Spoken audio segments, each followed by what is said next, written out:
In the glass-walled wedding hall of the Stonebridge in Rookhaven, my father, Graham Laurel, founder of Aurelius Transport, pinned me against a wall, surrounded by violins and cold sparklers. "Don't ruin your sister's wedding," he hissed, fingers digging into my collarbone, just as the live stream camera panned over. The next morning, the 19-second clip had 5 million views, and I, a lead analyst at his company, pressed post on a second video, one he never knew existed. My name is Tessa Laurel, and this was the night I stopped being the quiet one. The Stonebridge in Rookhaven is a palace of glass and exposed steel, perched on a cliff overlooking the black, churning river, tonight, for my sister Ivy's wedding. It was draped in white, thousands of white lilies of the valley, their scent so thick it was suffocating, dripped from every rafter. The walls were glass, floor to ceiling, reflecting 1,000 tiny yellow lights and the ghostly images of 300 guests. Crystal flutes stood in perfect, glittering armies on white linen tables. It was beautiful, sterile, and cold. It was, in every way, a Laurel event. I spotted the seating chart, a massive sheet of acrylic etched in gold calligraphy. I ran my finger down the L's: Laurel, Graham, Table 1, Laurel, Ivy and Carrick, John, Table 1, Laurel, Tessa. There was no Table 1 next to my name. Instead, it read, Table 28. I scanned the room. Table 1 was the family dais, a long, opulent table laden with the best flowers, directly in front of the dance floor. Tables 2 through 27 fanned out from there, and then, tucked behind a partition draped in white silk, next to the swinging metal doors of the main kitchen, was Table 28. It was the service table, the place they put the wedding planner, the DJ's assistant, and me. A blast of hot, sulphurous steam puffed from the kitchen doors as a waiter rushed out. My father, Graham Laurel, wanted me separate. He didn't just want me off the family table. He wanted me hidden. He wanted me erased from the narrative of the perfect family. This wasn't an oversight. This was a statement. Tessa. Ivy's voice was a low hiss behind me. I turned. She was a vision, a $50,000 couture creation of lace and silk. Her hair was swept up. Diamonds glittered at her throat, but her eyes weren't a bride's eyes. They were hard, strategic. Ivy, he moved my seat. Tessa, please. She grabbed my elbow, her grip surprisingly strong. Just be quiet. For one night, can you just be quiet? Today is mine. Her perfume, the same bergamot I wore, washed over me. It was the scent he bought us both every Christmas, as if we were interchangeable. Quiet, I repeated. The word felt like ash in my mouth. Is that what you told yourself when you saw the catering invoices? Or did you just not look? Her face tightened. What are you talking about? I'm talking about the payroll fund. Ivy, the one he's been skimming from to pay for all this. You don't know what he did to the driver's pension accounts to fund your perfect day. She recoiled, her eyes flashing not with shock, but with anger. The anger of someone who suspects the truth but demands not to have it confirmed. You're lying. You're just jealous. Am I? I pulled a folded manila envelope from the small clutch bag I carried. It was thin, just 2 sheets of paper. Ask your new husband. He's the one who set up the accounts. I didn't wait for her reply. I pushed past her, heading not for the kitchens, but for the private corridor that led to the groom's suite, where I knew my father would be taking a call. I found him in the service hallway, standing under a harsh fluorescent light that killed the wedding glow. The sound of the string quartet was a muffled hum through the thick wall. He was speaking into his phone, his voice the clipped, brutal baritone of Aurelius Transport. Tell the union to go to hell. If they strike, I'll have their rigs replaced by morning. I don't care. He snapped the phone shut and saw me. His smile was thin, a predator's smile. Tessa, you look present. Shouldn't you be finding your seat? I believe it has a lovely view of the fire exit. I have something for you, I said, my voice as cold as the steel railing beside me. I held out the envelope. He took it, not curiously, but with annoyance. He flipped it open. His eyes scanned the first page. It was a reconciliation sheet, a simple, damning spreadsheet showing the flow of money from the Aurelius Employee Pension Fund through a series of shadow accounts at John Carrick's bank, Silverwick, and landing in a holding account titled Ivy and John Wedding Services. He didn't flinch, he just exhaled, a short, sharp laugh. Is this it? This is your big move? A spreadsheet? He crumpled the papers in his fist. You don't have the guts. Tessa, you never have. You're just like your mother, all tears, no spine. That's where you're wrong, I said, my voice shaking, but I held his gaze. I'm not leaving. I'm not running. I'm going to... He moved faster than I thought a 60-year-old man could move. He didn't just push me. He grabbed my left arm, his fingers biting into the muscle above my elbow, and he slammed me. He used his entire body weight, driving me backward into the plaster wall. The impact was a bright, sickening flash of white pain. The back of my head hit the wall with a dull thud. My shoulder blade screamed. I heard a faint, hairline crack, not my bone, but the plaster itself, spider webbing beneath the expensive silk wallpaper. A nearby catering tray, left on a stand, rattled. A single, tall champagne flute wobbled, held its balance for a second, and then toppled over, shattering on the marble floor. The sound was sharp, brittle, and loud in the hallway. He pinned me there. His face was inches from mine, and the mask was gone. This wasn't Graham Laurel, CEO. This was the man who used to lock me in my room for getting a B on a math test. His eyes were pure, cold fury. Don't, he hissed, his voice a venomous whisper that cut through the pain. Ruin your sister's wedding. His fingers dug deeper into my collarbone, right on the nerve. You will go to your table. You will smile. You will say nothing. If you breathe one word of this fantasy, I will not just fire you. I will personally see to it that you never work in this city again. I will destroy you. Do you understand me? I couldn't breathe. I just stared, my vision blurring. And that's when I saw it. Over his shoulder, at the end of the hall where it opened into the main guest reception area, a camera was panning. It wasn't the main videographer with the big, cinematic rig. It was a smaller camera, mounted on a gimbal, held by a young man in a black polo shirt. It was the B-cam, the livestream camera, meant to capture laughing guests and candid moments. It wasn't supposed to be here. It panned, sweeping past the bar, and then it stopped. It froze, pointing directly at us. A tiny, malevolent red light was on.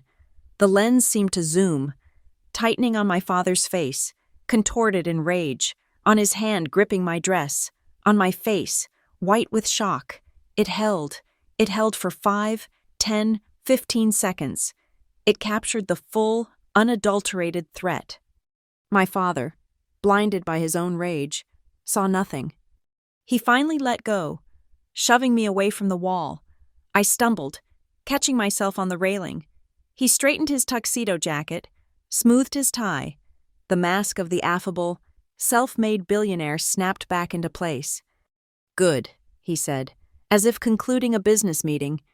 He stepped over the broken glass and walked back into the reception hall, vanishing into the warm, golden light.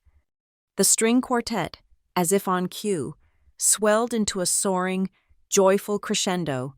I stood there, shaking, my shoulder throbbing, the smell of spilled champagne sharp in my nose. I watched guests see me. I saw Mrs. Albright, a board member. Her eyes widened for a split second before her smile froze and she turned sharply to her husband.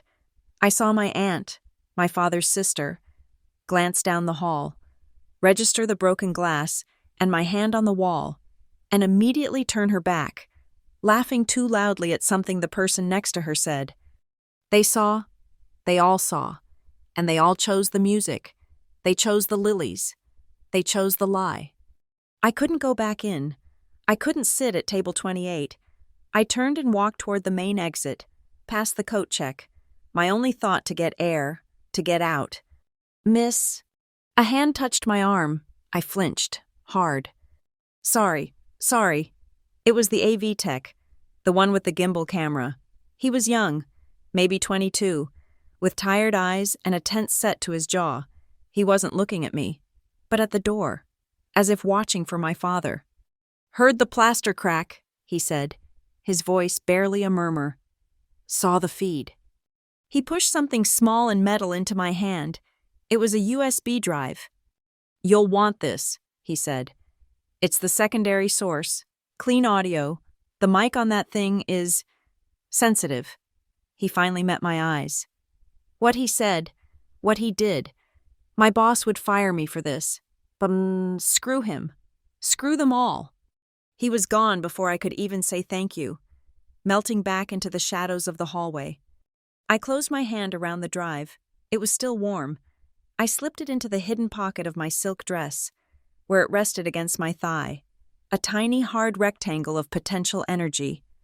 The clip that would hit 5 million views by morning wasn't even from the main camera. It was from his feed, 19 seconds of it, cut and uploaded by an anonymous account before the night was even over. I pushed open the heavy glass doors of the stone bridge. The night air was cold, smelling of the river and damp earth. It was a relief. Cutting through the cloying sweetness of the lilies, my bergamot perfume, the one he gave me, clung to my skin, but now it felt different. It smelled like a beginning. I walked down the stone steps, my heels clicking in the silence. The storm had started, and I was holding the lightning rod. To the world, the Laurel family is an American institution. You've seen us. You've probably seen the cover of Brookhaven Business Monthly last fall. My father, Graham Laurel, featured as the man who built the new harbor, his arm around his dazzling daughter, Ivy.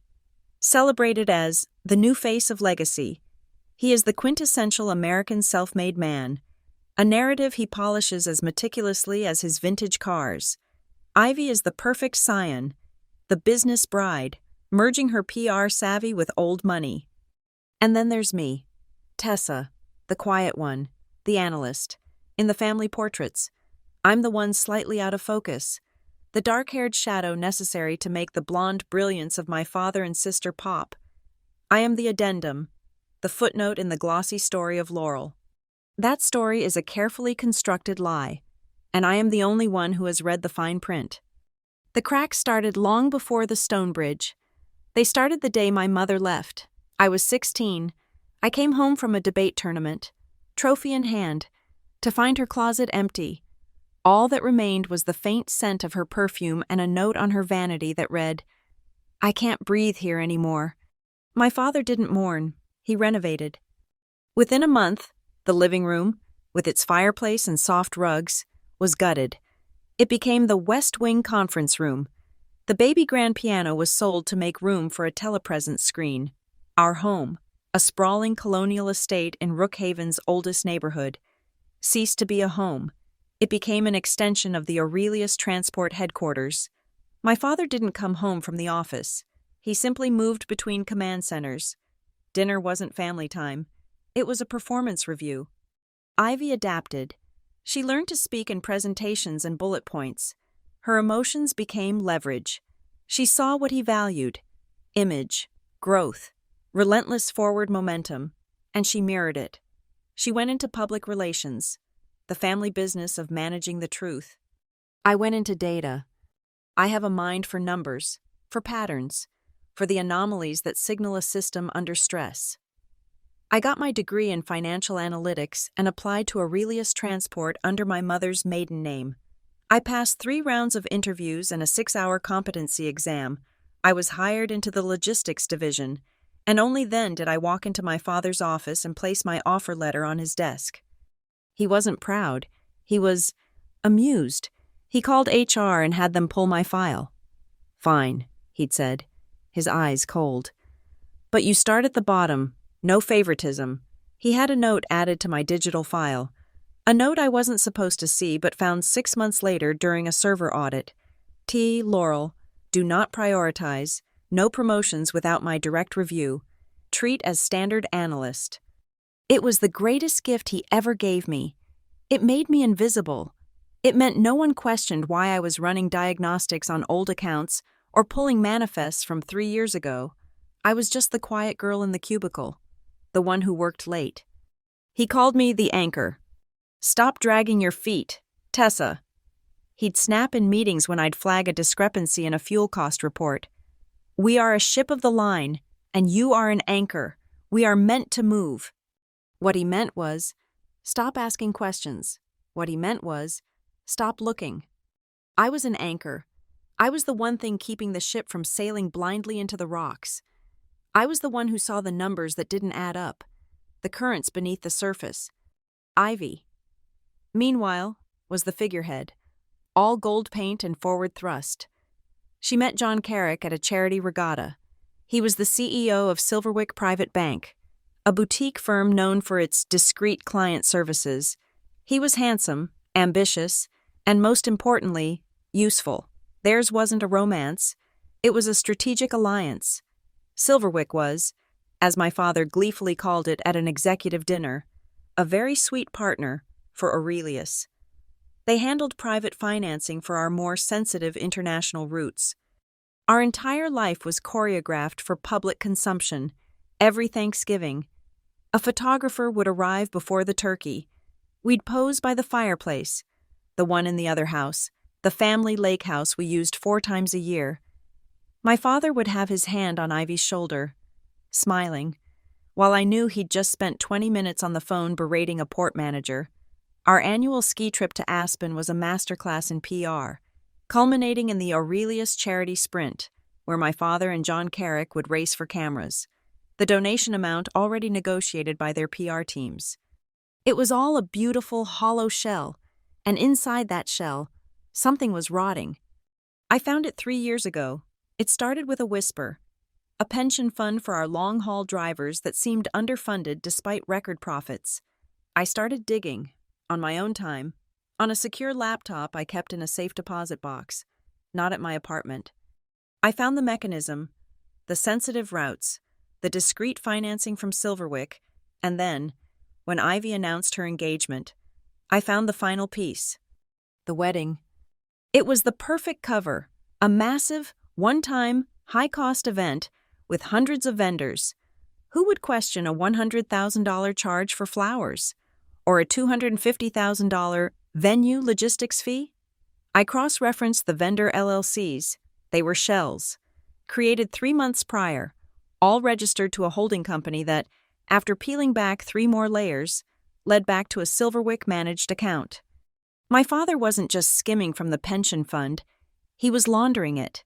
He was washing the money, millions of it, through Ivy's wedding, paying fake vendors for services never rendered, and having that clean money deposited by John Carrick's bank into an offshore account.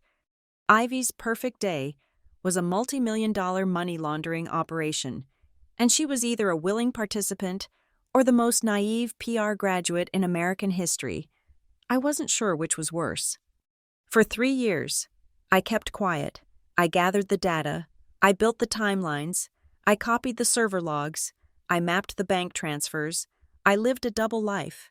The quiet analyst by day, the forensic accountant by night. I was an anchor. All right, I was digging into the seabed, holding fast, waiting for the precise moment the storm would hit. I waited for the weld on the ship's hull to finally crack under the pressure. I always assumed the breaking point would be in a sterile boardroom.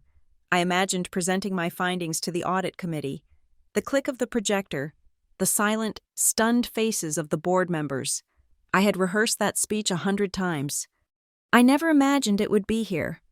Standing outside the Stonebridge, the cold night air hitting the throbbing bruise on my shoulder, the tiny, warm USB in my pocket, I never imagined the weld would break like this, not with the quiet click of a spreadsheet, but with the wet, sickening thud of my head hitting a plaster wall and the shatter of a single champagne flute. The perfect family was a lie, and the proof was finally violently, beautifully, in my hand. I woke up at 5:03 a.m., not to an alarm, but to the vibration. My phone was a pulsing rectangle of light on the cheap hotel nightstand. shaking itself with a furious buzz. It wasn't one notification, it was a flood, a deluge. I hadn't gone back to my apartment. I'd driven until the adrenaline ran out and checked into a nondescript motel off I-95, the kind with beige curtains that smelled like stale smoke and industrial cleaner. I fumbled for the phone, my shoulders screaming in protest. The bruise was already a dark, ugly purple. My lock screen was a waterfall of alerts, scrolling past faster than I could read. Twitter, LinkedIn, Instagram, texts from numbers I didn't recognize, my work email, my personal email. I opened Twitter. My hand was shaking so badly I almost dropped the phone. It was the #1 trending topic in North America. Stonebridge, wedding Aurelius CEO, Daddy Graham Laurel Tessa Laurel. The 19-second clip was everywhere. It was inescapable. It was on TMZ. It was on Gawker. It was, to my horror, embedded in a breaking news alert from Forbes with the headline, Aurelius Transport, AURS, CEO Graham Laurel implicated in assault video at daughter's wedding. Stock futures tumble. The video was grainy, shot from a distance, but the audio was terrifyingly clear.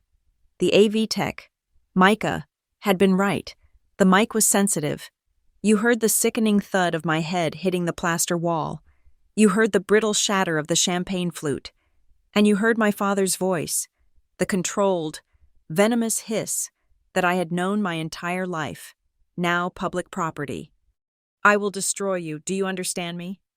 The original post, from an anonymous account called @AureliusWhistle, was at 7 million views. It had been posted at 1:04 a.m. My phone rang, a sharp, official buzz.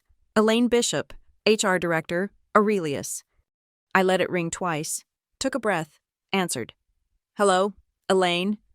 Tessa, oh, Tessa.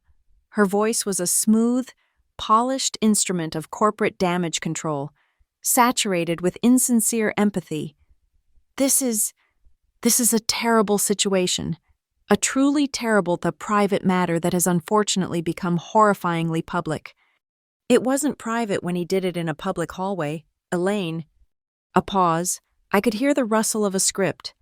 Yes, well, the company. Graham, we all feel it's in everyone's best interest if you take some time to process. This media attention is simply overwhelming. Are you firing me? Of course not. Her laugh was a brittle chip of ice. We are placing you on temporary paid administrative leave. There it was, the gilded cage, the official gag. This is for your own well-being, and my quite frankly, Tessa, to protect the company's reputation from this unfortunate distraction. Protect the company's reputation, from me, the person who was assaulted. Tessa, I'm not going to debate the semantics.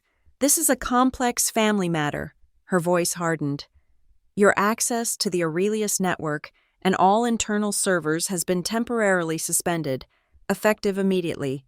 We'll be in touch about the next steps. The click was loud and final. Suspended. They were locking the digital doors. They were trying to contain the blast. They were far too late.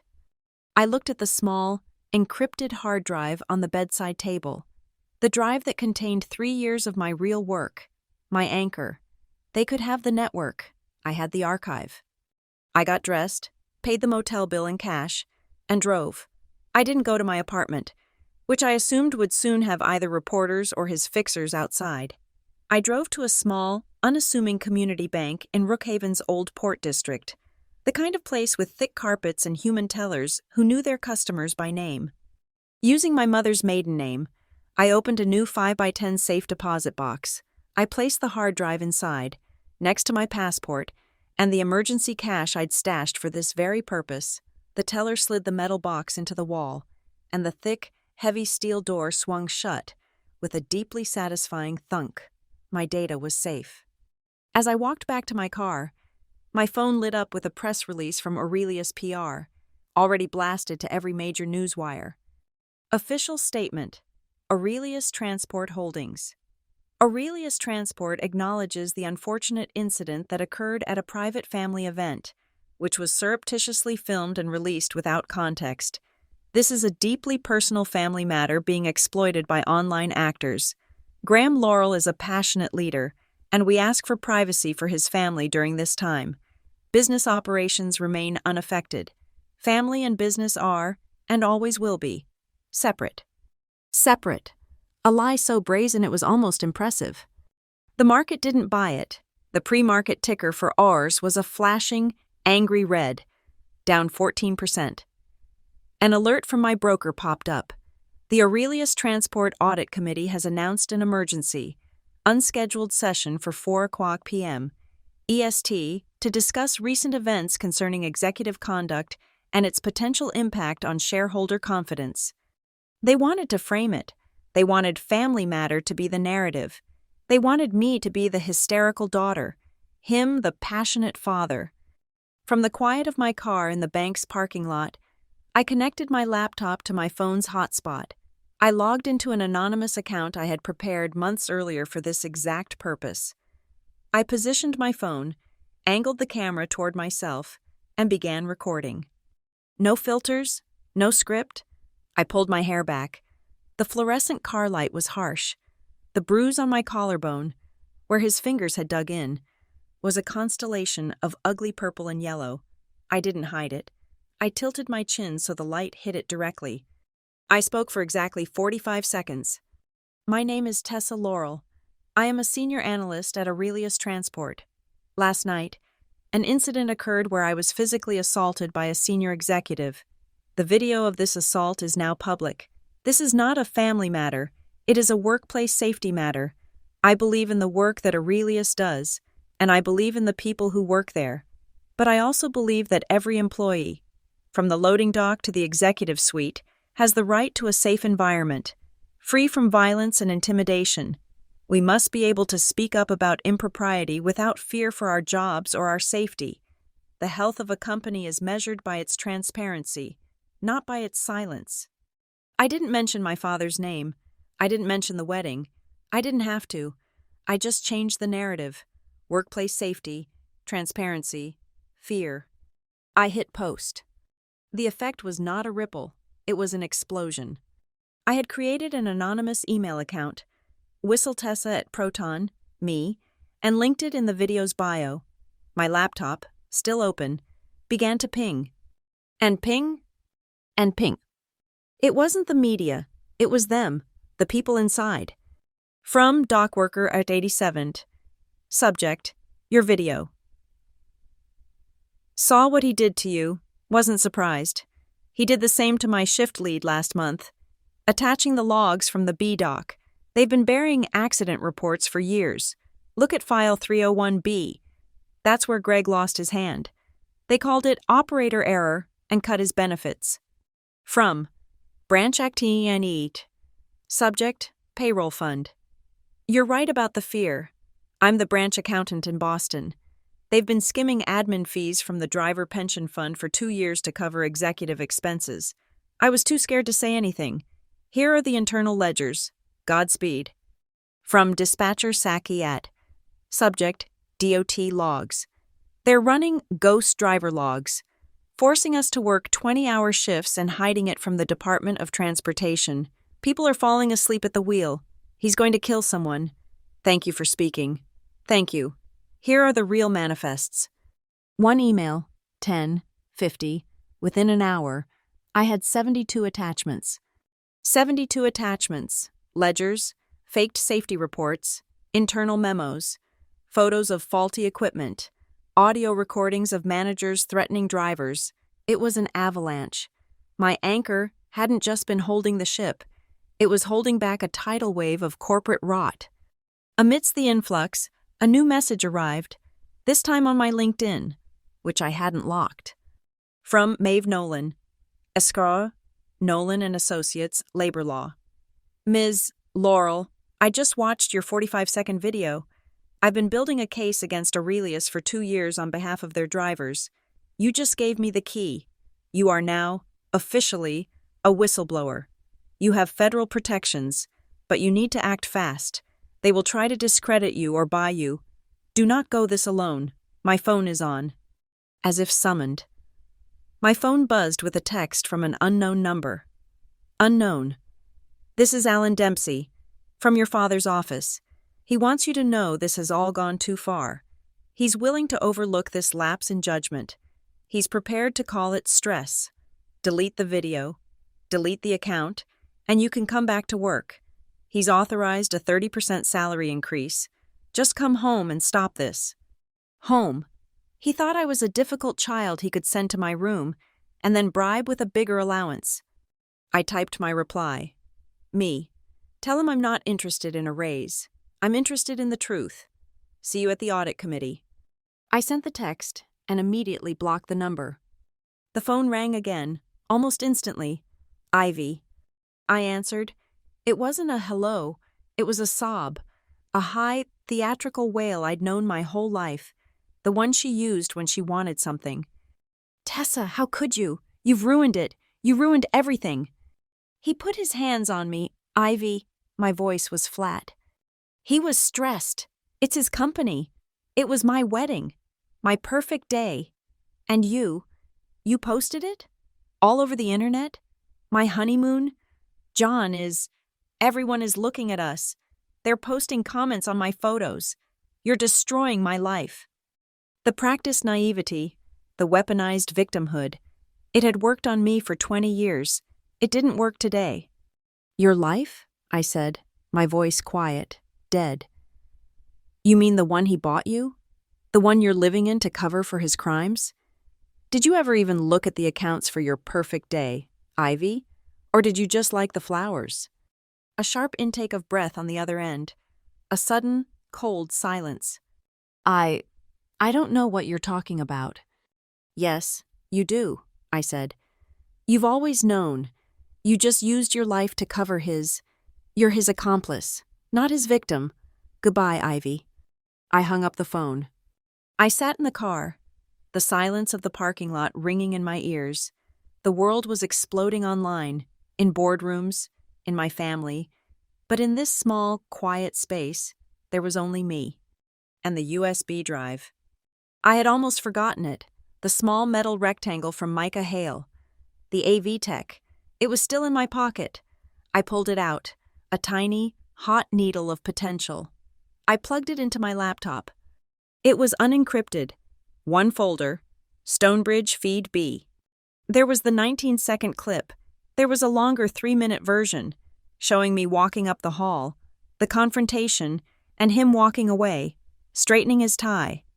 And then there was another file, a file that shouldn't have been there. It wasn't a video. It was an audio file. Orr's Boardroom Conf 6 weeks, M4A. 6 weeks ago. My heart hammered against my ribs. I put in my earbuds and pressed play. The audio was faint at first, the ambient hum of a large empty room. Then, voices, chillingly familiar. Voice 1, my father. The beauty of it is the timing. The auditors are looking at Q4. This won't hit until Q1, and by then, it's just wedding expenses. No one looks at a catering bill. Voice 2, John Carrick. I'm still nervous about the pension fund. Graham, that's a federal line. Voice 1, my father. It's not a line if it's a logistics fee. Silverwick just processes the payment. Your end is clean. It's a simple transfer. A bit for the flowers, a bit for the band, and the rest to cover the harbor prioritization fees. It's done. Ivy doesn't need to know the details.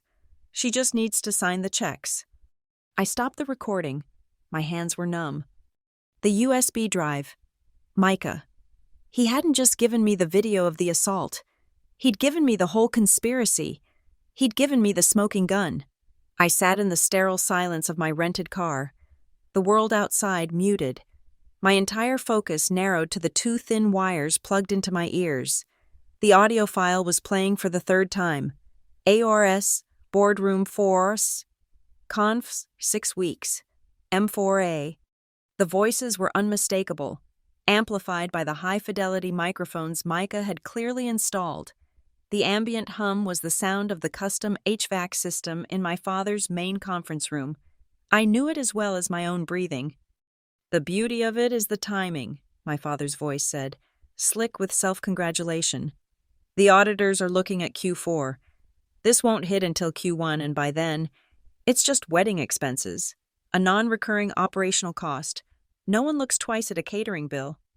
A nervous laugh from the other man, John Carrick, my new brother-in-law.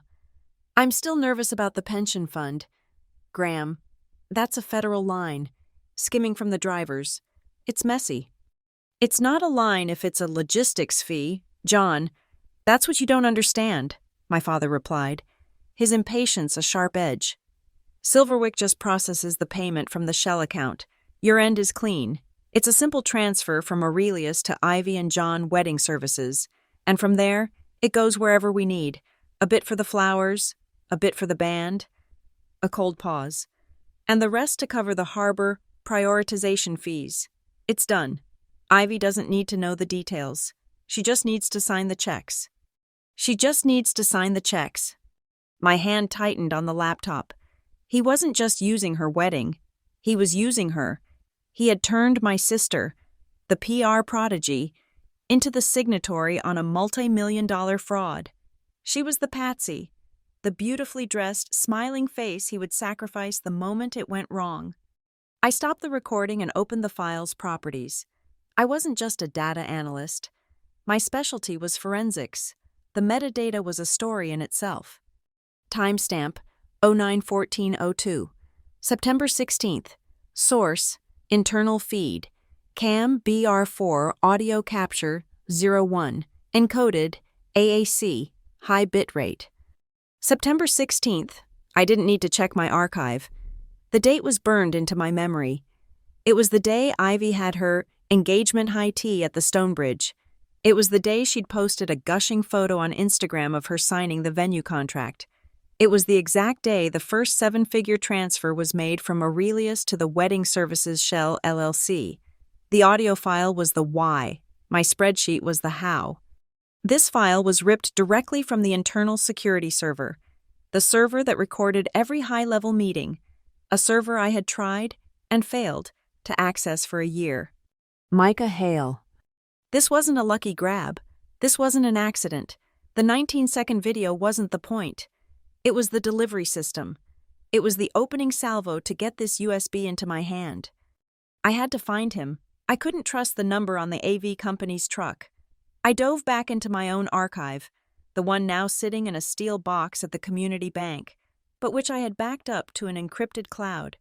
I ran a vendor search in the Aurelius payables system. Hale. There it was.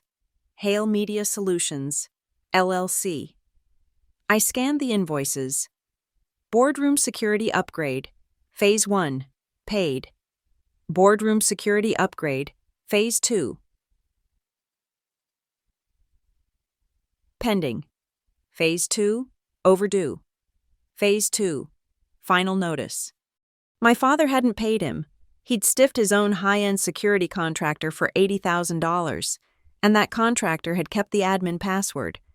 My father, the man who built an empire on logistics, had made the most amateur logistical mistake of all. He'd angered the man who held the keys. I used a burner phone app to send a text to the number on Micah's unpaid invoice. I have the Stonebridge package. The 19-second clip was a good start, but I think you have the rest of the film. A reply came back 30 seconds later. The Falcon Diner, Route 12, 1 hour. Come alone. The Falcon was a 24-hour stainless steel box buzzing under a flickering neon sign. I slid into a back booth. Micah was already there, hunched over a black coffee. He looked different than he had in his AV uniform. He was sharp, focused, and looked like he hadn't slept in days. "You're Tessa Laurel," he said, not as a question. "You're Micah Hale. You installed the new boardroom system." He nodded, taking a sip of coffee. He loved it, bragged about the 4K feeds, the voice-activated commands, and then, when the final invoice came, I was suddenly in breach of contract. Said the audio latency was off by 0.5 seconds. He voided the payment. He knew I was a small shop. He knew a lawsuit would bankrupt me. He expected me to fold. "But you didn't." "No," Micah said. his eyes cold as the steel outside. I left a back door in the server's firewall. I've been sitting on 2 months of his private meetings. I was just looking for my own leverage, something to get my $80,000, and then I started listening. He leaned forward, his voice low. He's not just a bully, Miss Laurel. He's a crook. The Doe T logs, the pension fund, this harbor fee thing. He's running a cartel, not a company. I was trying to figure out what to do, who to send it to, the feds, the press. Then came the wedding. I was on the AV crew, subcontracted. I saw your name on the sheet. I watched him move your seat to the service door, and then I saw him in the hall. He shook his head, looking down at his cup. I saw him slam you into that wall, and I saw your face afterward. You weren't scared. You were calculating. I realized you already knew. You were just waiting. I figured, I want to get even, but I want to do it right. I need someone who isn't afraid of the fire. You're the one who can walk this into the boardroom. You were right, I said. I've been building the financial case for 3 years. He's using the wedding to wash the money he's skimming from the driver's pension fund. Micah's face went pale. The pension fund? I knew it was bad. I didn't know it was that. The audio, the harbor fees, that's the motive. And my data is the method, I said. Let's put them together. For the next 2 hours, the booth at the Falcon Diner became a war room. We tethered our laptops. We built a new, shared timeline. September 16th, 0914. Micah's audio file. Graham and John plot the mechanism. September 16th, 1430. My transaction log. 1.2 M, transferred from Aurelius to Wedding Services LLC. September 16th, 1435. My file archive. Scanned copy of the venue contract, signed by Ivy Laurel. September 17th to 25. Micah's server logs. A flurry of encrypted emails between John Carrick's Silverwick terminal and my father's executive desktop. October 15. My spreadsheets. A spiderweb of payments from Wedding Services LLC to shell vendors for music, florals, and security. October 26th. The wedding, the assault, the USB. It was all there. A perfect, self-contained, undeniable loop of corporate malfeasance, with my father and John Carrick at the center. What now? Micah asked. We drop it all on Forbes? TMZ? No, I said, the word sharp. If we leak it, he'll spin it. He'll call it a deepfake, a disgruntled vendor. He'll bury us in lawsuits and lock down the servers. We don't detonate the bomb in the street. We place it on his desk, during the audit committee meeting. My phone buzzed. A new email.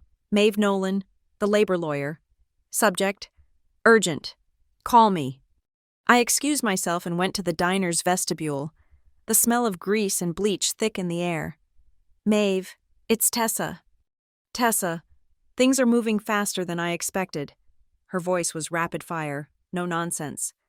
I've just received calls from 2 separate Aurelius drivers who have been furloughed after liking your 45-second video. This is illegal retaliation, and it's our way in. But I need to know what you have, everything. I took a deep breath. I have more than the video. I have a 3-year financial analysis of a multi-million-dollar money laundering operation. And as of an hour ago, I have a high-fidelity audio recording of my father and John Carrick planning it. There was a dead silence on the line. For a full 10 seconds. My God, Maeve whispered. Okay, this is no longer a labor dispute. This is a federal case. Wire fraud, embezzlement, conspiracy. This is RICO territory. What do I do? You do not release that audio, she commanded, her voice steel. You do not show it to anyone else, not the press, not even the audit committee, not directly. We file, simultaneously. We file for federal whistleblower protection with the SEC, citing irrefutable audio evidence. We file a suit on behalf of the drivers for retaliation, and then we present the evidence to the audit committee. After it's already in the hands of the government, we give them a choice. Come clean and cooperate, or go down with him. They'll cut him loose to save themselves. Okay, I'm with you. Good, Maeve said. I'm filing the preliminary motions tonight. I need that evidence. Secured. Can you get it to me? I'm uploading it to a new vault now, I said, walking back to the booth. I created a new encrypted data vault, secured with a 64-character key. I created a master folder. For a name, I typed, White Lilies, for all the beautiful, poisonous flowers he'd used to cover the stench. I uploaded my spreadsheets. I uploaded Micah's audio file. I uploaded the 19-second video, and one by one, I uploaded all 72 files from the drivers, the accountants, and the dispatchers. I looked at Micah. This is it. He's not just going to lose his job, Micah said, his face grim. He's going to prison. He put his hands on me, I said, the words flat and cold. He stole from his employees. He built a kingdom on lies. It's time to see it burn. I looked at the share icon, the link that would go to Maeve Nolan, and then, at her signal, to the SEC and the Audit Committee. I would not leak this. I would not give him the satisfaction of a media circus. This would be a clean, legal, corporate execution. I hit the button. The decision was made. The bomb wasn't just on his desk. It was armed, and the timer was set for the 4:00 p.m. Audit Committee meeting. The days that followed the 5 a.m. motel wake-up call were not a whirlwind. They were a cold, precise, tactical execution. The emotional shock had frozen, crystallized into something hard and sharp. I was no longer a daughter. I was a problem solver. I met Maeve Nolan at 9 a.m. in a gray, anonymous office suite she'd rented by the hour under her firm's name. She was exactly as her email suggested. Sharp, fast, dressed in a severe gray suit, with a laptop bag that probably cost more than my first car. She didn't offer sympathy. She offered a strategy. First, we shield you, she said, sliding a stack of papers across the brushed steel table. This is Form TCR, tips, complaints, and referrals. We are filing it with the SEC's Office of the Whistleblower. Simultaneously, we're filing a complaint with the Department of Labor under Sarbanes-Oxley, which protects you from retaliation. He's already retaliated, I said, thinking of the drivers who'd liked my video. Exactly, Maeve said, a grim smile touching her lips. He's predictable. He's an old-world bully, and he just walked right into a new-world legal trap. By firing those drivers, he's given us standing. He's proven our case before we've even presented it. She clicked her pen. I'm also filing a state-level claim. The key is that we are establishing a legal perimeter. As of this moment, every move he makes against you isn't family discipline, it's potential witness tampering. You are a protected federal asset. I signed the forms. My hand was steady. Within an hour, we had a digital receipt and a case number from the SEC. It felt like a Kevlar vest. Step 2, Maeve said, already pulling up a new document. We notify the company, not with the evidence, just with the threat of it. She drafted a legal preservation notice, addressed to the General Counsel of Aurelius Transport and CCing the entire board, including the Audit Committee Chair, Arthur Vance. It was a masterpiece of cold legal threat. It cited the new SEC case number and demanded the immediate and total preservation of all digital and physical records, specifically naming executive email servers, boardroom audio-visual logs, and all financial ledgers related to account Ivy and John Wedding Services, LLC. This isn't a request, Maeve explained, her finger hovering over the send button. This is a digital tripwire.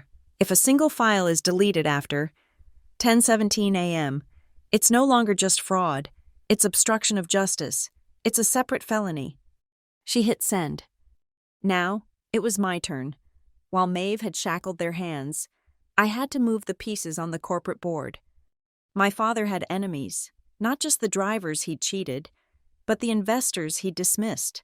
For 2 years, 3 major institutional shareholders had voted against his executive compensation package, citing excessive and unexplained operating costs. He'd publicly called them bean counters who don't understand logistics. I found a private number for a portfolio manager at Oak Haven Capital, the most vocal of the three. I didn't call. I sent a text. My name is Tessa Laurel. The 19-second video is a distraction. The real story is a multi-million-dollar liability tied to the Aurelius Pension Fund, routed through a shell company. This is the unexplained operating cost you've been flagging. I have the receipts. I am meeting with the audit committee. I thought you should know what they're trying to contain. The reply came in 3 minutes. 1:00 p.m. The lobby of the Omni. I'll be reading the journal. While the legal and corporate battles were fought in shadows, the PR war was exploding in public. Aurelius's PR machine, led by my sister's former boss, went into overdrive. They couldn't deny the video. It was too raw, too clear. So they tried to discredit the subject. Anonymous sources close to the family began feeding stories to the tabloids. Tessa Laurel, the troubled daughter, lashes out. After being denied promotion, a history of instability, claims insider, Graham Laurel, a passionate father, pushed to his limit by unruly child. It was a classic hysterical woman narrative, and it backfired spectacularly. The public, having seen the 19-second clip, was not buying it. The comment sections were a slaughter. Passionate? He slammed her into a wall. Unruly? She was standing still. He assaulted her. I'm an Aurelius driver. Passionate is what he calls it when he's threatening our pensions. Aurelius CEO Daddy is a thug. My father's attempt to paint me as an unhinged child was being drowned out by the reality of his own violence. I, in turn, refused to engage on their level. I didn't mention my family. I didn't talk about my pa. I went on LinkedIn and posted a link to the Sarbanes-Oxley Whistleblower Protection Statute. My caption: a company's culture is defined by its procedures, accountability, transparency, and process are the only metrics that matter. Workplace safety, corporate governance. I was cold. I was boring. I was professional. I was everything the unruly daughter narrative wasn't. I was a calculation. I was an analyst. And then, Ivy. From a 5-star resort in the Maldives, my sister, apparently deaf to the entire global conversation, made her move. She posted a photo to her 50,000 Instagram followers. It was a picture of 2 champagne flutes clinking together, a perfect turquoise ocean in the background. Her caption: finally, a moment of peace, the perfect honeymoon with the perfect man. Married bliss, unbothered love, wins Carrick wedding. The response was not what she'd hoped. The comments were a tidal wave of revulsion. Unbothered? Your father assaulted your sister and your husband helped him steal from truck drivers. But enjoy the champagne. Is this what fraud looks like? White lilies. This post is sponsored by the Aurelius Pension Fund. And then, the emojis started. Thousands of them. Flooding her feed. The wall emoji. The slap emoji. She had confirmed, in one tone-deaf post, that the entire Laurel Carrick enterprise was a bubble of grotesque, unfeeling privilege. She was a PR expert who had just committed career suicide. The fallout was immediate. John Carrick's bank, Silverwick, panicked. They saw their brand being tied to fraud and assault. They released a statement of their own. Official statement. Silverwick Private Bank. Silverwick Private Bank has no direct business relationship with Aurelius Transport. The marriage of our CEO, Mr. John Carrick, is a private, personal matter. We maintain the highest standards of financial ethics. They were cutting him loose. They were trying to sever the link. They were, as always, too late. Micah Hale, my new, invisible partner, saw the statement. He sent me a single text message. They're lying. An email followed. It was a file containing IP logs from a virtual machine he'd found on the Aurelius server. SVKJC Test NV. A test environment. A digital sandbox. Built by Silverwick's IT team inside the Aurelius network. It had been used to test the transfer protocols between the pension fund and the wedding services shell account. They're not just related, I texted Micah. They're hardwired. Yep, he replied. And I just sent those logs to your lawyer.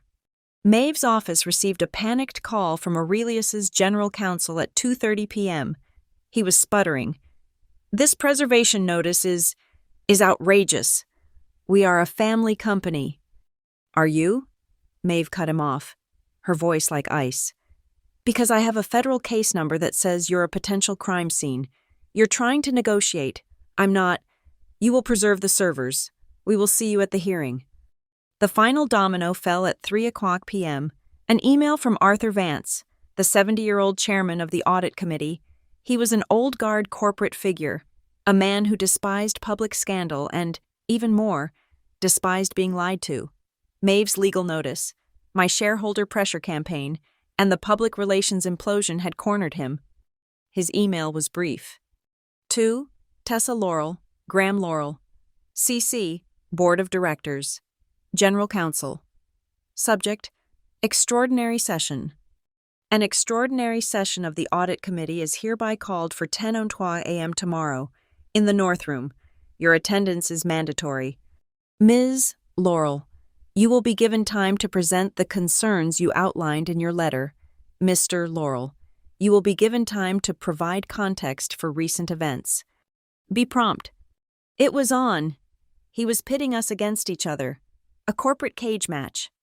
That night, I stayed in a clean, stark hotel room. I laid out my clothes for the morning. I didn't choose a power dress. I didn't choose anything that could be construed as feminine or emotional. I chose armor. A navy blue, single-breasted suit, a plain white silk shell. Simple, flat, leather shoes. I would wear no jewelry, no watch, nothing that glittered, nothing he'd given me. I pulled my hair back into a tight, severe chignon. When I looked in the mirror, I was almost unrecognizable. The last traces of the daughter were gone. The angry, shaken victim in the hallway was gone. My collarbone was a sick canvas of yellow and purple. I put on the suit jacket. The button closed easily over it, hiding the wound completely. I was not here to show them my scars. I was here to show them my math. My father had called me an anchor. He had no idea I was a reckoning. I was not a person. I was a calculation. And I was about to present the sum. It came at 7:04 a.m., not a subpoena, not a text, but a calendar invitation.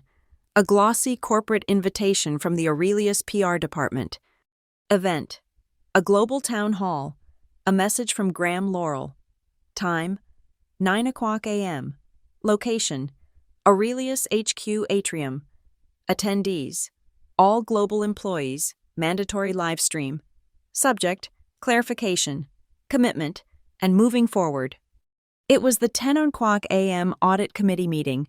This was his preemptive strike.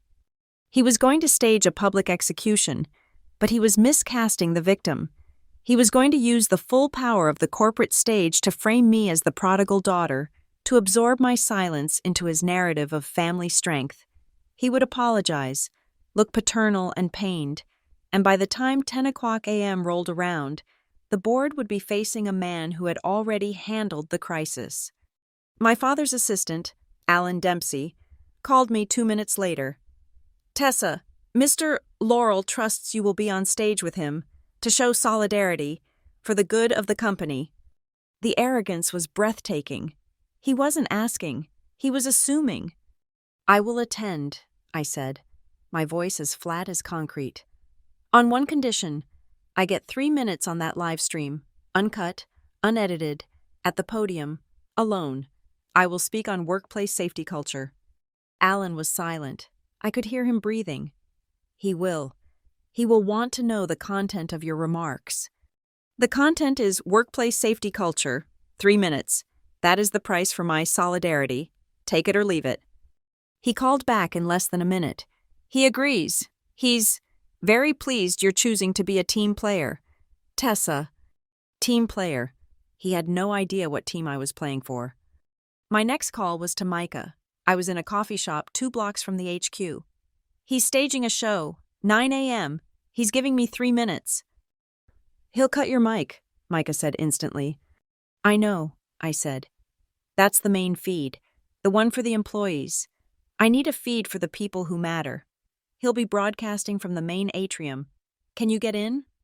A short, cold laugh. Get in? Tessa, I built the streaming encoder in that atrium.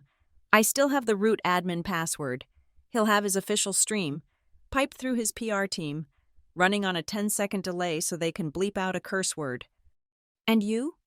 I'll be patching a raw, zero latency, mirror feed directly from the camera source, before his censor button, before his PR team, the director's cut.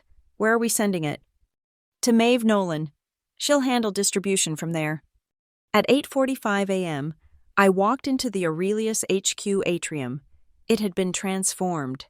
A raised stage was set up in front of the 40-foot waterfall wall, the company's slogan. Aurelius, safety is our foundation, was emblazoned on a massive blue banner. The lights were broadcast hot, bright white, washing out all the color. 3 cameras were positioned on tripods, their red REC lights glowing. In the roped-off front rows, executives and managers sat, their faces arranged in masks of nervous support. My father was on stage, shaking hands with the head of logistics, looking every inch the strong, benevolent leader. He saw me, and his face softened into a perfect, camera-ready expression of paternal relief. He walked over and, for the benefit of the cameras, put his hands on my shoulders. I didn't flinch. I just stood, a statue in a navy blue suit. Thank you for this, Tessa, he murmured, his voice low. For me alone. You're doing the right thing. It's smart. I'm here to talk about safety. Father, I said, just as quietly. His smile tightened. He thought I was weak. He mistook my calm for surrender. At 9:01 a.m., the show began. He stepped to the podium, a masterpiece of contrived contrition. He spoke of passion and regret. He talked about the pressures of leadership. He referenced an unfortunate private moment, a family disagreement that was filmed and exploited without context. He spoke of his love for his entire family and his Aurelius family. He was brilliant. He was painting the 19-second clip as a lapse, a moment of stress, not an act of violence. He was reframing the narrative for the board meeting at 10:03 a.m. But words are not enough, he said, his voice resonating with false sincerity. We must show unity. I have asked my daughter, Tessa, to be here, to show that the Laurel family and the Aurelius family is strong. We are moving forward. He gestured to me. And now, to speak on our shared commitment to our company culture and workplace safety, my daughter, Tessa Laurel. He started to applaud. The executives in the front row followed suit. I walked to the podium. The hot white light was blinding. I placed my notes on the lectern. In my right hand, I held a standard presentation clicker. My father sat in a chair directly behind me. In frame, the picture of the supportive father. I looked into the lens of camera 2. I knew Micah was watching.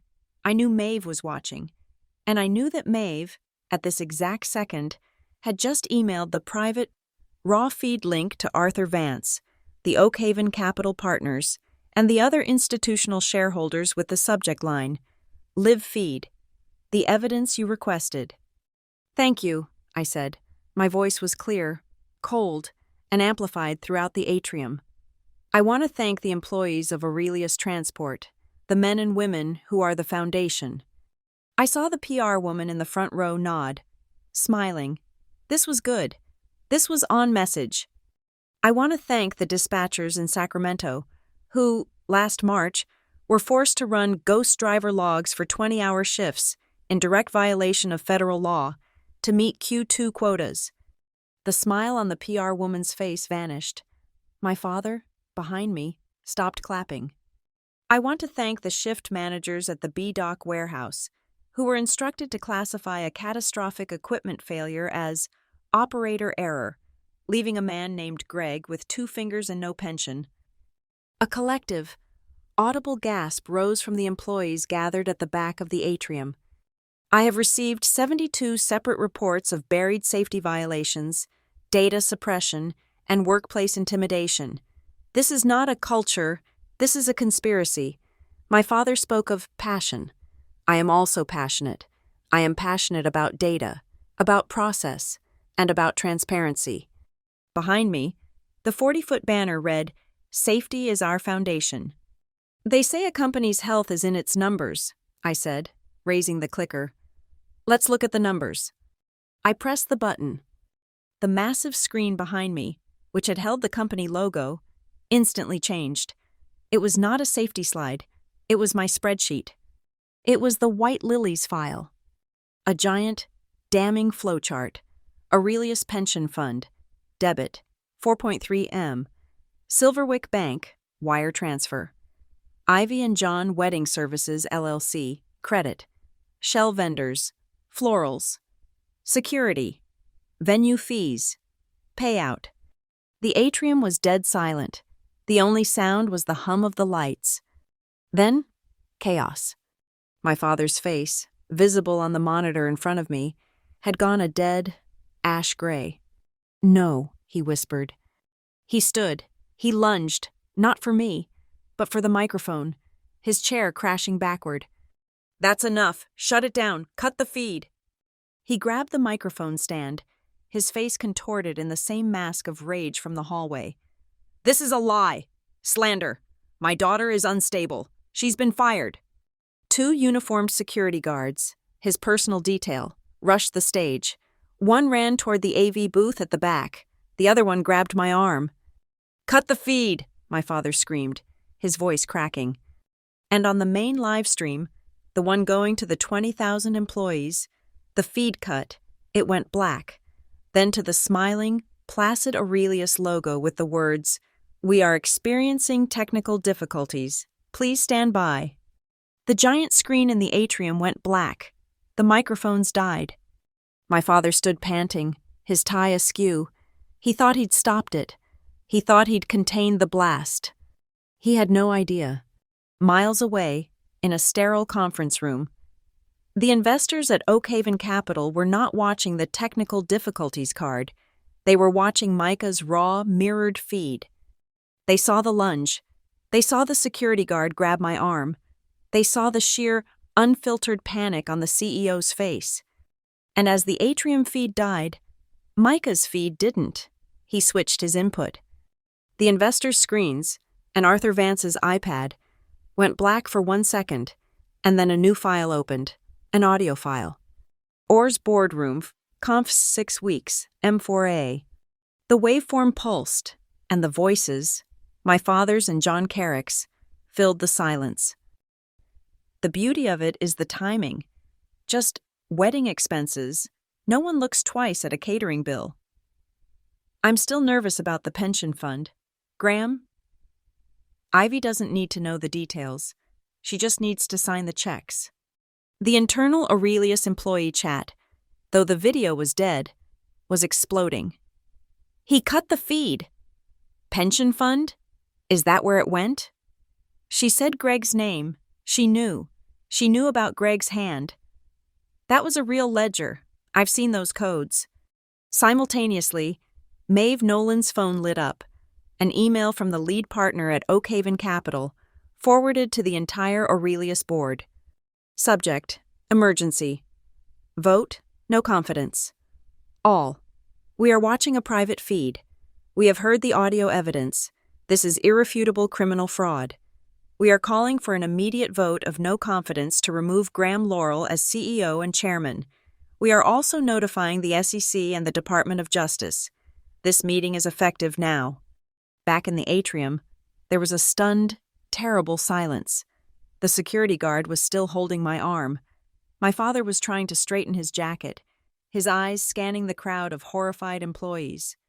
I stepped away from the dead microphone. I looked past my father, past the guards, to the main camera. Camera 2. Its red light was off, but I knew its lens was still live. I knew Micah was still sending its signal. I projected my voice, clear and cold, across the silent, breathless room. I was offered an apology. I don't need an apology. My father spun around, his face a mask of purple rage. I need an independent audit, I shouted, pointing not at him, but at the stunned faces of the employees. And so do you. Get her out of here, my father roared. A technician at the back of the room, on my father's orders, finally located the master power console and slammed his hand on the main breaker. The entire stage went dark. The hot lights snapped off. The only sound was the high, piercing whine of the speakers descending into static. It was over. It was too late. The 10 o'clock a.m. meeting had just been concluded at 9:07. The interim CEO, a quiet, severe woman from the logistics division named Sarah Jenkins, locked the company down. The external auditors, hired by the board and approved by Maeve, descended on the 30th floor with the quiet efficiency of a SWAT team. They weren't just looking at my files, they were ripping the servers apart, digitally and physically. The preliminary findings, delivered to the board and to Maeve's office 2 days later, were clinical and brutal. My White Lilies flowchart was correct to the dollar. The Ivy and John Wedding Services, LLC, was nothing but a pipeline. The auditor's report confirmed the money's origin, the driver's pension fund, and its destination. The harbor prioritization fees were a series of cash bribes paid to port officials to get Aurelius trucks to the front of the line, bypassing federal inspections and mandatory wait times. My father hadn't just been stealing from his employees. He'd been running a racketeering operation, using Ivy's wedding as the washing machine. But it was the second attachment in the auditor's email that made me go cold. It was a document they'd recovered from Silverwick's servers, via a subpoena that Maeve had secured within an hour of the board meeting. It was Ivy and John's prenuptial agreement. I read it, and then I read it again. It was a standard, ironclad prenup, protecting John's assets from Ivy and Ivy's, my father's, assets from John. Standard procedure for the wealthy. Except for one clause. Section 11B. Financial indemnification. The language was dense, legalistic, and buried between pages of boilerplate. But its meaning was clear.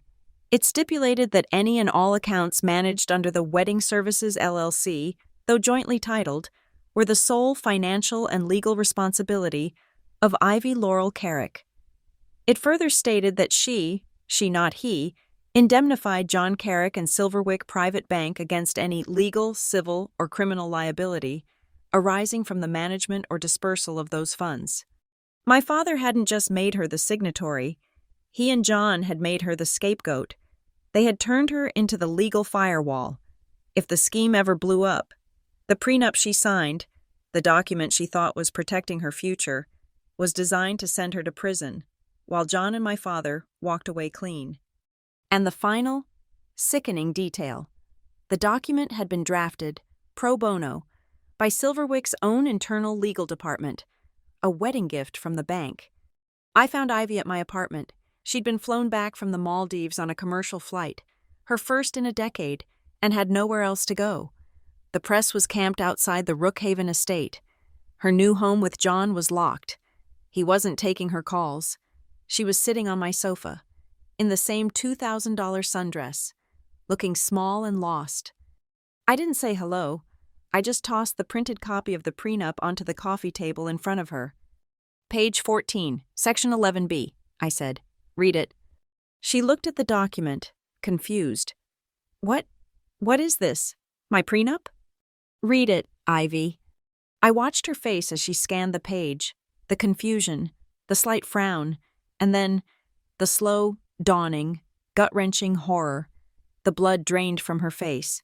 She looked up at me, her eyes wide, uncomprehending. What does sole legal responsibility mean? She whispered. It means, I said, my voice devoid of any pity, that your husband and our father built a bomb, put your name on it, and left you holding the fuse. The auditors found the money trail. The wedding fund was a front for laundering millions in stolen pension money and bribes. This document puts all of it on you. You signed it, Ivy. She just stared at the paper. For a full minute, she didn't move. Then she crumpled. It wasn't a sob. It was a collapse. She folded in on herself, a dry, racking sound coming from her throat. I just wanted a beautiful wedding, she choked out, the words muffled by her hands. He promised me, He said it would be perfect. He said John would handle everything. I just had to pick the flowers and sign. Her voice cracked. I just wanted to be perfect. Perfection is an expensive lie. Ivy, I said, turning away. I left her there, weeping over the legal document that had defined her marriage, a contract for her own destruction. There was one last piece of the puzzle, one thing that still didn't fit. I met Micah Hale back at the Falcon Diner. The neon sign was humming in the afternoon rain. He was already there, but this time, he looked relaxed. He was drinking a celebratory beer. The board approved my invoice, he said, raising the bottle. Full payment, plus a disruption bonus. Seems I'm their new favorite vendor. Micah, I said, sliding into the booth. I need to know. The first clip, the 19-second one that went viral, at Aurelius Whistle, was that you? He looked genuinely confused. What? No, I gave you the drive. I assumed you leaked it. To, start the fire? I stared at him. It wasn't me. I didn't post anything until the 45-second video. The next day, I thought it was you. We looked at each other, the same cold realization dawning on us both. There was a third player, a ghost. Who? Micah started. Who was at that reception? I said, my mind racing. Who had access, and a motive, and wasn't afraid? My phone, as if summoned by the thought, buzzed on the table. A text from an unknown number, a burner. Unknown. He's gone. I saw the news. He's really gone. My thumbs were suddenly ice. Me. Who is this? Unknown. My name is Leo. I was on the reception staff at the Stonebridge. I was working coat check. I saw what he did to you in the hallway. I've been watching you. My heart was hammering. Me. The video. The 19-second clip. That was you? Unknown. The live stream feed was open on the event manager's laptop. I saw him slam you. I hit record on my phone. I didn't know what to do. And then, I saw Greg's name in your 45-second video. You mentioned the B-doc. You mentioned the accident reports. Me. Greg who lost his hand? Unknown. Greg was my father. I stopped breathing. Greg, the man whose life was reduced to a line item in my spreadsheet, a file in the Whistle Tessa inbox. The man whose operator error had funded Ivy's wedding. Unknown. He's been broken for 2 years. He lost his hand, his job, his pension, all of it. Laurel called him a liability and threw him away. I took the job at the Stonebridge just to be near them. I don't know, find something. And then I saw him assault you. And I saw you. You didn't cry. You just looked angry. I posted the video. I was so scared. But then I saw your video. And you said his name. You said Greg. I knew you were finishing it. I closed my eyes. The anchor. I hadn't just been waiting. I'd been seen. By the one person who mattered. Me. Leo, I'm at the Falcon Diner on Route 12. Come here. Now. It's time to finish this right. He was there in 15 minutes. He was young, maybe 19, with his father's eyes, tired, but with a fire deep inside. He sat in the booth, his hands shaking. He ruined my dad, Leo whispered. He took everything. He's gone, I said, my voice firm. But that's not enough. The money he stole, it's been frozen by the auditors.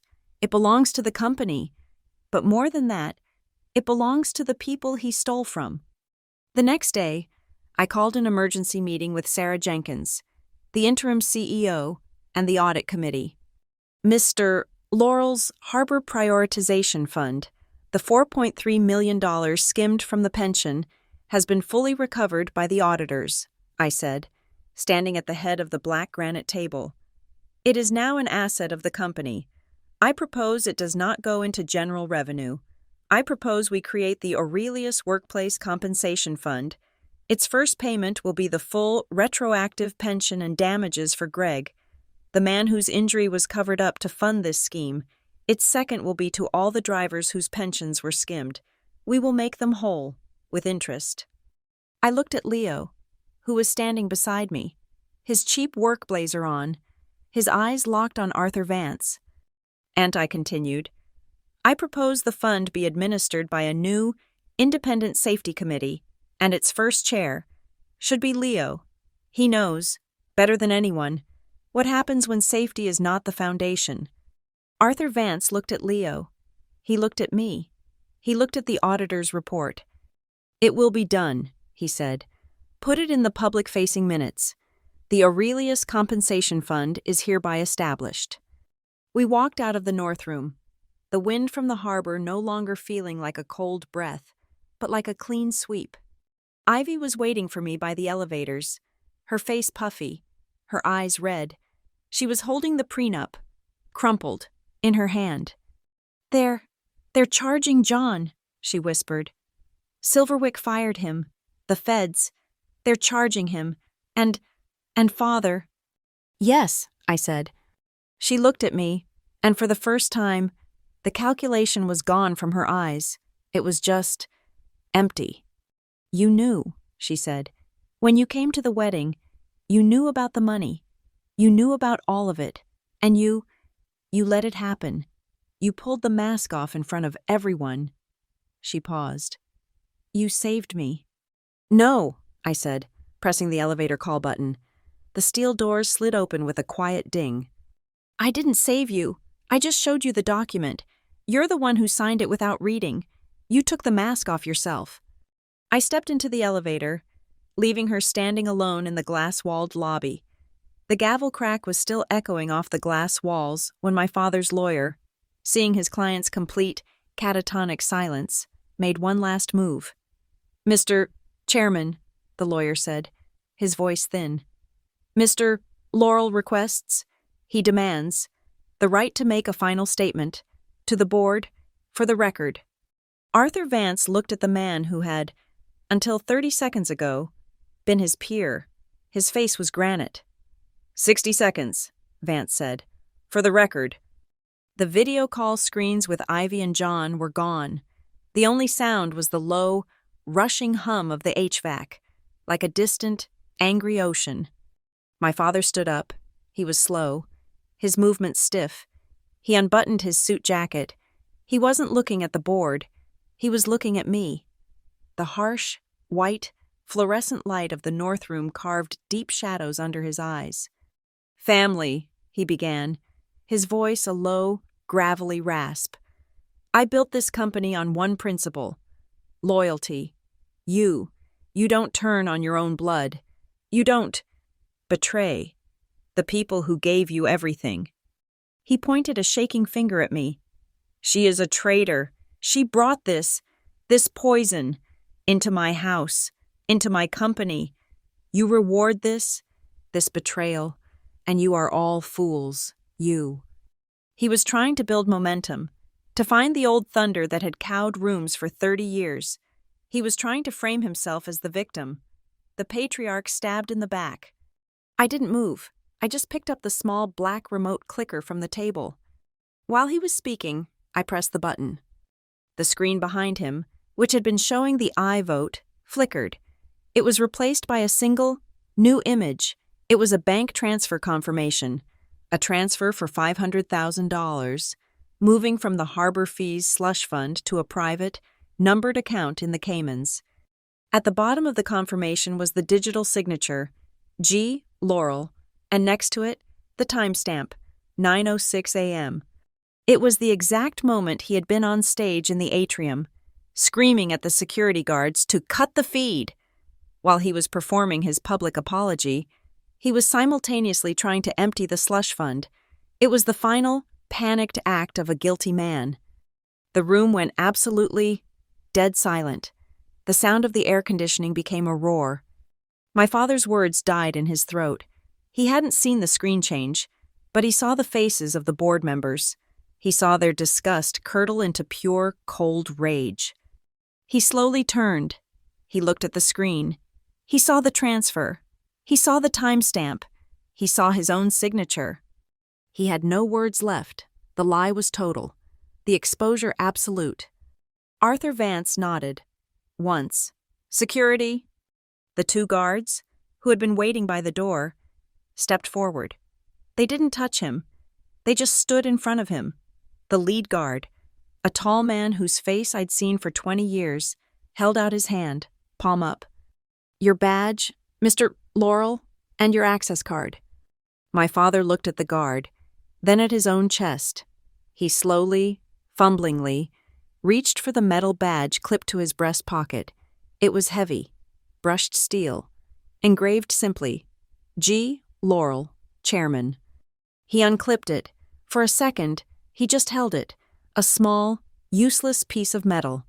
Then, he let it drop. It hit the granite table not with a clang, but with a dull, heavy, final thud. He turned, and his dead eyes found mine. He walked past the guards, past his lawyers, and stopped in front of me. He leaned in, his voice a low, venomous whisper, so low only I could hear. You will regret this, he hissed. I did not lean away. I did not flinch. I met his gaze, and my voice was a flat, cold, simple fact. I'm just getting started. He stared at me for a second, looking for the daughter he knew. She wasn't there. He turned and walked out of the north room, flanked by the guards, a man with no name, no title, no company. The door shut. Arthur Vance turned to the interim CEO. Sarah Jenkins. Lock it down and get PR on the line. I want a 30-second internal live stream, now, no ambiguity. On my laptop, the internal Aurelius portal, which had been showing a static logo, suddenly blinked to life. It was a simple video card, a message from the board of directors. Sarah Jenkins's face appeared. She was not smiling. Effective immediately, Graham Laurel has been permanently removed as CEO and chairman. The board has authorized a full, independent, external audit of all financial records, and a compensation fund, seeded by recovered assets, is being established to make whole any employees, past and present, impacted by the financial mismanagement of the pension fund. We will be in contact. The feed cut, 30 seconds, clean, brutal, done. In the corner, Maeve Nolan snapped her briefcase shut. The sound was as final as the gavel. She looked at me and nodded, a small, sharp motion of respect. It's done. I'm filing the finalized whistleblower report and the retaliation suit with the U.S. Attorney's Office. They're very eager to see these audio files. Micah Hale, who had been patched in on a silent video call, simply leaned back in his chair and gave me a two-fingered salute. It's done. I stood, I packed my laptop. I didn't say goodbye to the board. I just walked out of the room. The elevator doors opened, and I stepped inside. The car was empty, lined with polished steel mirrors. As the doors slid shut, I was faced with my own reflection, the navy blue suit, the severe tight hair, and, peeking just above the collar of my silk shell, the yellowing, fading stain of the bruise on my collarbone. It was ugly, a faint, disappearing map of the impact. The elevator started its smooth, silent descent. My phone buzzed, a news alert from Forbes. Breaking. Silverwick Private Bank suspends CEO John Carrick, citing internal investigation and full cooperation with federal authorities. Another buzz, a text message. It was from Leo, the anonymous receptionist, the son of the man who had lost his hand. Leo. I just got a call from a woman named Sarah Jenkins. She said the board created a fund. She said, my dad's name. She said they were going to remember his name. Thank you. Thank you. Tessa. I looked back at my reflection. The bruise was almost gone. I didn't need it anymore. I had the receipts. The elevator doors opened onto the main atrium. It was silent. The broadcast stage was gone. The hot, blinding lights were off. The security guards were back at their usual posts. The only sound was the low, ambient rush of the 40-foot waterfall wall, the water cleansing the air of the morning static. It was just a lobby again. I walked across the polished marble floor, my flat heels making no sound. To my left, the massive, etched granite slab of the company slogan, Aurelius, safety is our foundation. This morning, it had been the backdrop for a lie, a piece of stagecraft. Now, the late afternoon sun lanced through the high skylights, hitting the polished stone. It reflected my image back at me, sharp and clear, like a freshly wiped mirror. I saw them through the floor-to-ceiling glass doors before I even reached them. A swarm, a churning mass of cameras, boom microphones, and reporters, all held back from the entrance by the building's main security line. The glass doors slid open with a quiet, pneumatic hiss. The wall of noise hit me instantly, a cacophony of overlapping questions, the rapid-fire thwack of camera shutters. Tessa, what happens to the company now? Is it true you're taking over? How do you feel about your father's removal? Are the federal charges true, Tessa? Tessa, just one word. I stopped on the top granite step. The cold, damp harbor air felt good on my face. I looked at the sea of hungry lenses, the outstretched microphones. I held up one hand. The shouting quieted, just for a moment, dropping to a murmur. They wanted the soundbite. They wanted the tears. They wanted the angry, betrayed daughter. I leaned forward, just enough to be heard. I won't inherit your silence. That was all. I didn't wait for a follow-up. I walked down the steps, and the security guards, seeing I was done, parted the crowd just enough for me to pass. I moved through the chaos, my eyes fixed forward, the shouting and flashes resuming behind me like a storm I was walking away from. My phone, buried deep in my suit pocket, vibrated, a single, distinct buzz. I didn't stop walking. I navigated the sea of cameras until I was on the main street, free of the main crush, just another face in the 5 p.m. crowd. I pulled out the phone. It wasn't a text or a call. It was a secure email notification from the SEC portal. Case number 7399 TCR. Status update. Validated. Your submission has been processed and accepted under 15 U.S.C. Sir 78U6. All identifying information related to your person is now sealed as per federal statute. Sealed, my name, Tessa Laurel, was gone, erased from the public filing. I was just a case number. I was legally, officially, a ghost. I opened a new text message. The contact was just Ivy. Her profile picture was from the engagement party. A year ago, she was smiling, holding a champagne flute, my father's arm around her. My thumb hovered, I typed. When you're ready to start over, read before you sign. I hit send. I didn't wait for a reply. I blocked the number.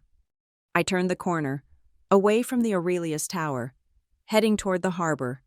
The wind was picking up, sharp and cold off the water. It smelled of salt and diesel and the coming rain. A gust swirled down the alley, catching the contents of an overflowing municipal trash can near the curb. A piece of paper, heavy and cream-colored, flipped end over end, tumbling across the wet pavement. It came to rest for a moment against the toe of my shoe. It was thick, embossed cardstock, a wedding invitation. Ivy and John. The ink, cheapened by the high-volume printing, was already smearing in the damp air. The perfect, looping calligraphy was blurring into an ugly, indistinct watercolor. The wind gusted again, and it was gone, tumbling down the street toward the gray, churning water of the Ben drive that had held the audio file, the 6-week-old recording, the digital smoking gun. I reached into my pocket. My fingers found the small, metal rectangle, the USB drive from Micah Hale. Thaz. It was empty now, wiped clean. Everything that had been on it was now in the hands of the SEC, the U.S. Attorney's Office, and the new Board of Directors. It was just a piece of metal, slightly warm from my body. I closed my hand around it, feeling the blunted edges, and left it in my pocket. I stopped at the crosswalk, waiting for the light to change. I was just another analyst, just another woman in a navy suit, heading home from work. I looked back, just once. The Aurelius building was a tower of glass and steel, reflecting the cold gray sky, the massive 40-foot glass doors, the ones I had pushed open to escape the press, were sliding shut. In the smoked glass reflection, I saw myself, a small, dark figure. The image distorted, shrank, and then vanished as the heavy doors met with a final, silent thud. I was no longer the victim in the hallway, caught in the accidental, trembling glare of the camera. I was the one operating it. The screen goes black. Thank you so much for listening to this story. I'm curious, where in the world are you listening from? Let me know in the comments below, and please share your thoughts on Tessa's journey. If you enjoyed this, please subscribe and give this video a like. And finally, if this story resonated with you, please hit that hype button to help it get heard by more people.